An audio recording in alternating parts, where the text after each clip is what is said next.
Anyhow, we've got just a huge pile of news, which we will get to in just a few minutes. But first, Lori Wallach is on the line with us, and this is news too.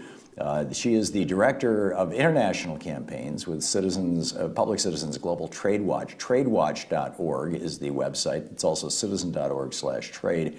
You can tweet her at Wallach, W-A-L-L-A-C-H, Lori, L-O-R-I, or at public_citizen or at PCGTW. Lori, welcome back to the program. Thank you. It's always great having you on. I'm up here in D.C. in the halls of Congress, and lots of stuff going on around me. Pleasure to be on. Yeah, in the proverbial belly of the beast. So Donald Trump is, one of his major campaign things, in fact, I would say probably one of the things that got him the Republican nomination and maybe even got him the White House was his opposition to so-called free trade, and specifically his opposition to the Trans-Pacific Partnership. An opposition, by the way, that I think we all should note had by that point in time morphed into the Democratic Party as well. Hillary Clinton had repudiated it. What's the latest? Well, yesterday the news started breaking that the president had instructed some of his senior economic and trade advisors to go look into whether it made sense to try and rejoin the TPP. And the backstory of it is he was having a meeting with some farm state senators and governors who were griping about the threats of tariffs on China. They don't really care if the trade deficit with China gets fixed or if we have any manufacturing jobs. Apparently, they're worried about the prospect that in a couple of months, if there isn't a deal cut with China to balance trade, then there could be tariffs that could affect agriculture. So they were in there sort of schooling him about that, and they said, if you knew what you were doing in agriculture, you export markets, you wouldn't have ever given up on the TPP. Well, he apparently, according to all the news reports, said something like, well, I'll have my guys look into what kind of a deal we could make to get ourselves into a better kind of TPP. And the senators went out and announced that he was reconsidering TPP, and I then responded with a set of expletives that we can't repeat on the radio. However, it would be the most cynical, two-faced, flip-flopping betrayal possible. Yeah. So essentially it looks like he's trying to placate red state senators, particularly Iowa, where the Republicans are getting some considerable heat, and it could hurt them electorally in the 2018 elections. Is that kind of the bottom line here? Well, I think, Tom, the more I've looked into it and I've been talking to a lot of people, I think it's a classic example of the president says whatever the audience he's with wants to hear. He has a very keen sense of his audience. And so whether it means a damn thing or not remains to be seen, but within 2 or 3 hours, as the AFL-CIO president talked about how TPP was a very bad deal, needed to stay dead, and there was no way to be in it without betraying American workers, after basically numerous Democratic campaign operatives were popping champagne corks for the opportunity that it created, and many Democratic members of the House and Senate had issued very stark statements. The White House issued a statement saying, to clarify what the president said, when he withdrew from TPP, I will add a footnote, an agreement that was already dead in Congress, but when he withdrew from TPP, it was because it was an agreement that was bad for working Americans, blah, blah, blah. And all he was saying is he will have his top guys check out what kind of better deal could be negotiated that might be worth reconsidering. So they were backpedaling at high speed. That's all fine and good. If I had to bet, Tom, I wouldn't say that they're serious about it. However, the notion of this president who spent so much time pledging to the American people that he was going to replace our failed trade policy, it's a real issue.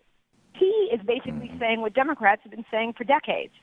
He is saying what Bernie Sanders was saying before Trump was saying it. So the fact that he came to that, he won in no small part because of that. He then touted killing TPP, even when he didn't, but he did officially bury it. And then the notion that he even be contemplating it's worth looking into how to fix it to make it acceptable, it's something like a vegetarian deciding to have a conversation about whether a hamburger is best rare or medium rare. It just shouldn't be in the vocabulary. Yeah, and frankly, as you pointed out, I think this is really important to point out, while there have been a minority of corporate Democrats who have been in favor of these trade deals throughout the years, starting with Bill Clinton, that this has never been the official position of the Democratic Party. The Democrats, by and large, have always favored protectionism.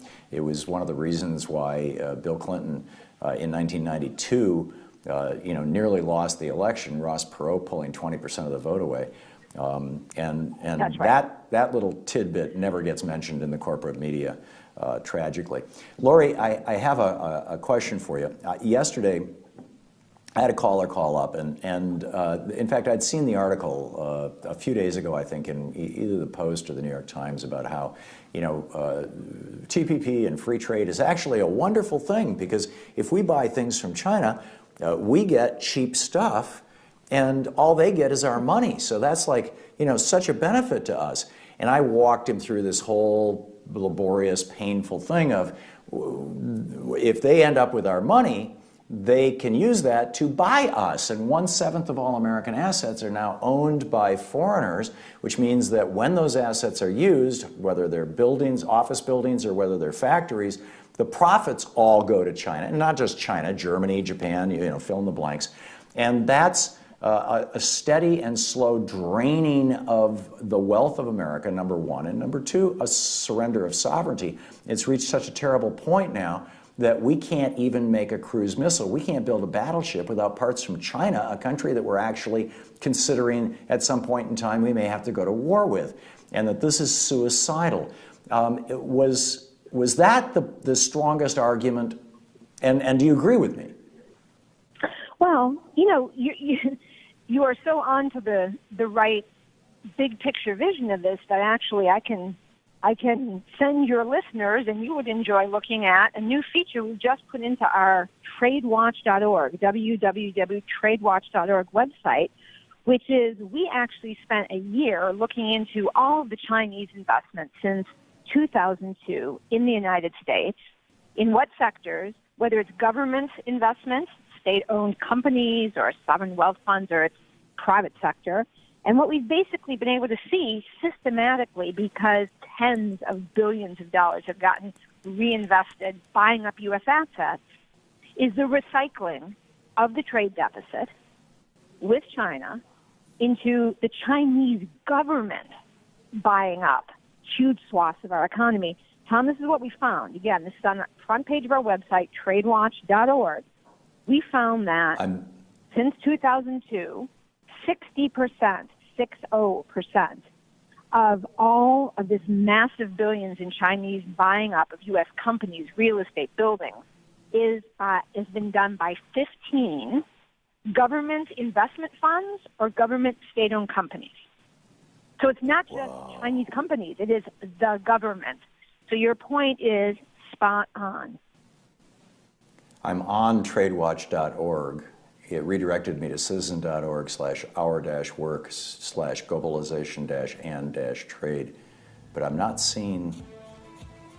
Well, I'll have to dig into it, Lori, because we're hitting a break. Lori Wallach, thanks so much, Lori. It's always great talking with you. I really appreciate it. Thank you for being with us. Look forward to talking again soon. Thank you. Me too. Me too. Tradewatch.org or citizen.org/trade. You can tweet her at Wallach Lori, and serious, really important stuff. Pay attention. It's Anything Goes Friday. We'll be back with your calls. This is the Thom Hartmann Program. And a big pile of the news of the day. There's just some shocking stuff going on. That starts with James Comey's new book out.